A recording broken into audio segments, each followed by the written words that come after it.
A new farmer buys several sheep hoping to breed them. After several weeks, he notices that none of the sheep are getting pregnant and calls a vet for help. The vet tells him that he should try artificial insemination.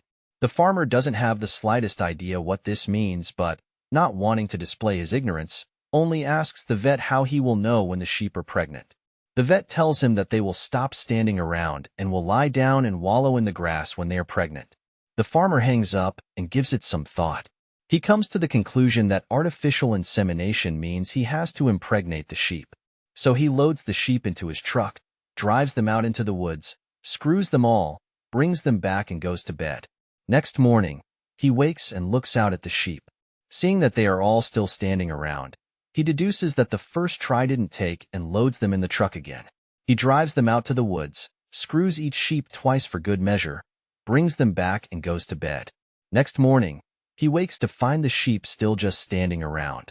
One more try, he tells himself, and proceeds to load them up and drive them out to the woods. He spends all day sheep screwing, and upon returning home falls exhausted into bed. The next morning, he cannot even raise himself from the bed to look at the sheep. He asks his wife to look out and tell him if the sheep are lying in the grass. No, she says, they're all in the truck and one of them is beeping the horn.